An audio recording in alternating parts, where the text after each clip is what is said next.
এবার কিছু জ্ঞানের কথা বলবো, হ্যাঁ। সবাই একটু মন দিয়ে শুনবেন প্লিজ। হ্যাঁ। 1 নাম্বার, আমরা কোনো রুটির টুকরা গিললে ওইটা আমাদের পেট অবধি পৌঁছাইতে সময় লাগে 7 সেকেন্ড। 2 নাম্বার, 2 নাম্বার, প্রত্যেকটা মানুষের চুল 3 কেজি ওজন বহন করতে পারে। ইতিহাস ভাই আপনি বাদে, ঠিক আছে। 3 নাম্বার, ছেলেদেরটা সবসময় নিজেদের আঙ্গুলের দ্বিগুণ বড় হয়। 4 নাম্বার, মেয়েরা সবসময় ছেলেদের থেকে একটু বেশি চোখের পলক ফেলে।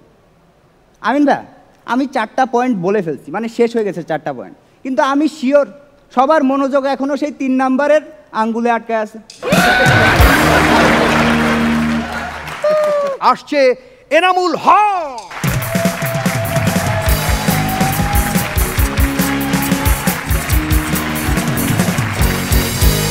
আসসালামু আলাইকুম সবাইকে। হ্যাঁ, ওয়ালাইকুম সালাম। তো ফারিয়াপু, আমি একটা কনফেস করতে চাই। কি? মানে হাসর সেটে আপনাকে যেদিন প্রথম দেখছিলাম, মুখ থেকে অটোমেটিক বের হয়ে গেছিল যে উফ মাশাল্লাহ, আর মনে মনে বলছিলাম ইনশাল্লাহ। আর এখন যদি আপনি রাজি থাকেন তাহলে তো আলহামদুলিল্লাহ। তো সেদিন তুষার ভাই আমাকে জ্ঞান দিতেছে, বলে এনামুল, কখনো বোকা মানুষদের সাথে তর্ক করবি না, ওরা তোর কথার যথার্থ মূল্য দিবে না। সুতরাং বোকা মানুষ যখনই যাই বলবি মেনে নিলাম। তা আমি বললাম হ ভাইয়া, মেনে নিলাম। তো এই তুষার ভাই বছরখানিক আগে পেটের এইখানে একটা পাতিলেবুর ট্যাটু বানাইছিল, সেটা এখন বড় হইতে হইতে বাতাবি লেবু হয়ে গেছে। আর সে টেনশন করতেছে এটা নিয়ে যে আসলে পেটটা বড় হয়েছে নাকি লেবু। তো আমি সেদিন এক ডাক্তারের কাছে গেছি, যে বললাম যে ডাক্তার সাহেব আমাকে দেখেন প্লিজ, আমি না খুব অসুস্থ, আমি মনে করেন যে মাজা নিচু করলে আর উঠতে পারি না ব্যথায়, তারপরে এই পা উঁচু করলে এই পা ব্যথা করে, এই পা উঁচু করলে এই পা ব্যথা করে, আমি না পারতেছি না, দেখেন না আমার কি হয়েছে। ডাক্তার বলে যে আপনি এরকম অদ্ভুত অদ্ভুত পোজে দাঁড়ায় থাকেন কিসের জন্য? আমি বললাম কী করেন ডাক্তার, আমি কি জাঙ্গিয়া পরা বন্ধ করে দিব নাকি? তো সেদিন আমাদের তারেক ভাইয়ের গার্লফ্রেন্ড, তারেক ভাইয়েরও গার্লফ্রেন্ড আছে, তারেক ভাইয়ের গার্লফ্রেন্ড, হ্যাঁ, তো তারেক ভাইয়ের গার্লফ্রেন্ড তারেক ভাইরে বলতেছে যে এই তুমি আমাকে ব্লক করছো কেন? তা তুমি কালকে গত রাত্রে আমাকে কালো বলছো কেন? হ্যাঁ, তা তুই কি আমারে ব্লক করে ফসা গেছিস নাকি? দারুণ। তো এবার কিছু জ্ঞানের কথা বলবো, সবাই একটু মন দিয়ে শুনবেন প্লিজ। 1 নাম্বার, আমরা কোনো রুটির টুকরা গিললে ওইটা আমাদের পেট অবধি পৌঁছাইতে সময় লাগে 7 সেকেন্ড। 2 নাম্বার, প্রত্যেকটা মানুষের চুল 3 কেজি ওজন বহন করতে পারে। ইতিহাস ভাই আপনি বাদে, ঠিক আছে। 3 নাম্বার, ছেলেদেরটা সবসময় নিজেদের আঙ্গুলের দ্বিগুণ বড় হয়। 4 নাম্বার, মেয়েরা সবসময় ছেলেদের থেকে একটু বেশি চোখের পলক ফেলে। আমিন ভাই, আমি 4টা পয়েন্ট বলে ফেলছি, মানে শেষ হয়ে গেছে 4টা পয়েন্ট, কিন্তু আমি শিওর সবার মনোযোগ এখনো সেই 3 নাম্বারের আঙ্গুলে আটকে আছে। তো আজকে তো শাওন ভাই নাই, তো তার নামে একটু গসিপ করি। তো সেদিন শাওন ভাই একটা লাইব্রেরিতে গেছে, গিয়ে লাইব্রেরির ম্যানেজারের সামনে একটা বই ছুঁড়ে ফেলে বলে, এই মিয়া আমারে কি ধরনের বই দিছেন? এইটার মধ্যে কোনো গল্প নাই, শুধু কয়েকটা মানুষের নাম আর নাম্বার লেখা আছে, এটা দিয়ে আমি কি করব? তো ম্যানেজার বলে যে ওরে হালার পুত, তোর এই তো আমি খুঁজতেছি, তুই আমাদের অ্যাটেন্ডেন্সের খাতাটা নিয়ে গেছিস না?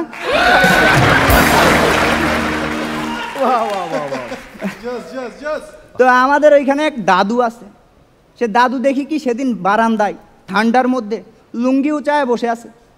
তা আমি যে জিজ্ঞেস করলাম, দাদু কি হয়েছে, তুমি ঠান্ডার মধ্যে লুঙ্গি উঁচায় বসে আছো কিসের জন্য? তা দাদু বলে যে আর কইস না, কালকে এইখানে ঠান্ডার মধ্যে মনে কর শার্টটা খুলে বসেছিলাম, তা ঘাটটা না ঠান্ডা একেবারে শক্ত হয়ে গেছিলো, তাই তোর ঠাকুমা বললো যে একটু চেষ্টা করে দেখো যদি কিছু হয়।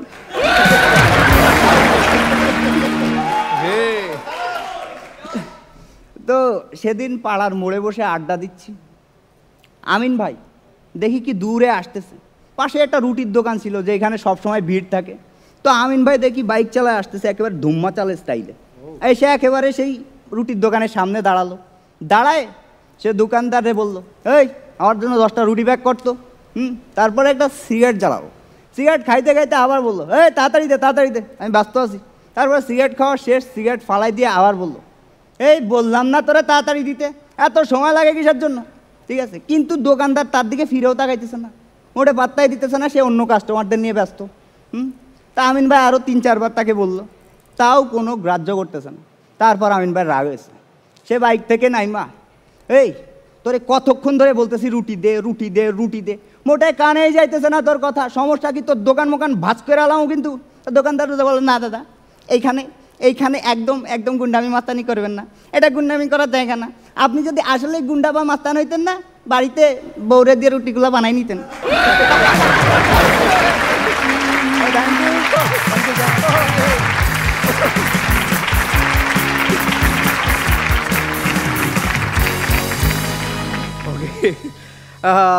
এখানে আমাদের বিচারকদের সমস্ত মানে হাড়ির খবর এখানে বের করা হয়।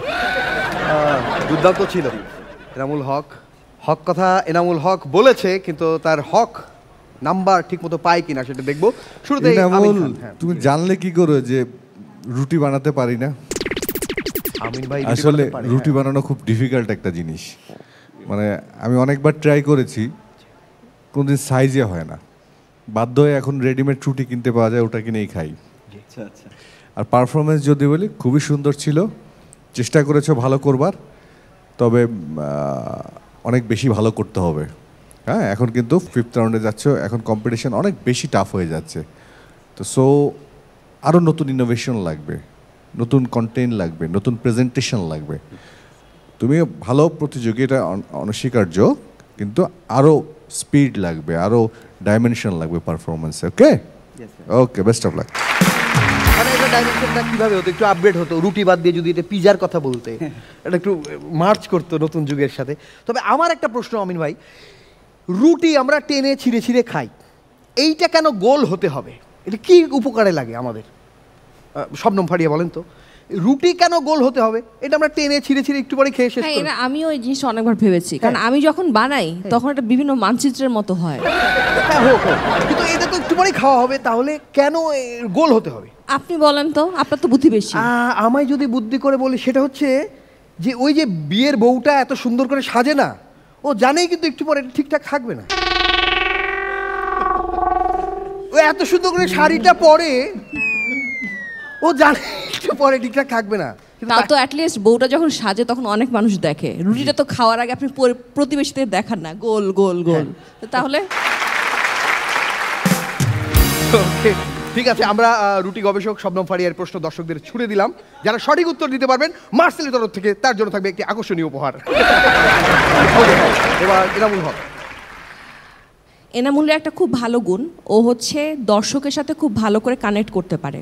যেমন আজকে সাউন্দাকে নিয়ে যোগ ছিল, সাউন্দা নাই, বাট ওটা ও কানেক্ট করে নিল। এর আগে সাংলাস নিয়ে যেটা ছিল, ও ওটা সুন্দর করে করতে পারলো। এটা সবাই পারে না, আমাদের পার্টিসিপেন্টরাই অনেকে পারে না, এটা ওর কাছ থেকে শেখার। কিন্তু এনামুল, তুমি খুবই ভালো পারফর্মার, তুমি এর আগে আমাদেরকে অসাধারণ কিছু পারফরমেন্স দেখিয়েছো, কিন্তু আজকে না ওই কনফিডেন্সটা ছিল না। আর এখনের রাউন্ডগুলোতে তোমার একটা পারফরমেন্সের উপর ডিপেন্ড করে তুমি পরের রাউন্ডে যাবা কি যাবা না। তুমি যত ভালো পারফর্মারই হও না কেন, যদি কোনো কারণে এখানে পারফরমেন্স একটুও কমে যায়, পরের রাউন্ডে না আসার সম্ভাবনা কিন্তু থাকবে, যত ভালো পারফর্মারই হও না কেন। সো বাকিদের আমি বলছি, প্লিজ বি সিরিয়াস, হালকাভাবে নেওয়ার কোনো সুযোগ নাই। এবং নাও ইটস 5th রাউন্ড, মানে অনেক বেশি সিরিয়াস।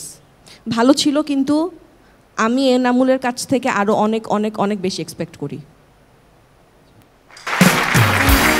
ওকে, প্রিয় দর্শক, আপনাদেরকে বলে রাখি, প্রত্যেকটা পারফর্মার 4th রাউন্ডে পারফরমেন্স দিচ্ছে এবং প্রত্যেকে একবার করে সুযোগ পাবে।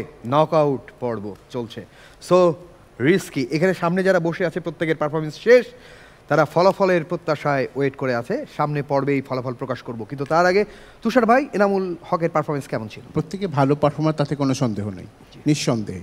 কিন্তু হয় কি, যে আমার কাছে যেটা বারবার মনে হয় যে তোমাদের ভিতরে আরও বোধহয় টেনশন কাজ করে, যে এখন তো কঠিন সময়, কি হবে, পারবো কি না, এই ভিতরে ভয়টা রাখলে হবে না। এই ভয়টা একদম অন্য জায়গায়, তোমার পারফরমেন্সের জন্য যখন আসবা একদম ক্লিয়ার পারফরমেন্স খারাপ হয়েছে বলছি না আমরা, কিন্তু বারবার বলছি যে তোমরা ভালো পারফর্মার, কিন্তু আজকে ওই এনামুলটা ছিল না। ঠিক আছে, তো নেক্সট রাউন্ডে যদি যাও, আবার সেই এনামুলকে দেখতে চাই আমরা সবাই। ঠিক আছে, ওকে এনামুল, তোমার জন্য অনেক অনেক শুভকামনা। ইনশাল্লাহ নেক্সট রাউন্ডে তোমাকে পাবো, আশা করছি। তো যাদের পারফরমেন্স শেষ তাদের কাছে ফিরে যাও।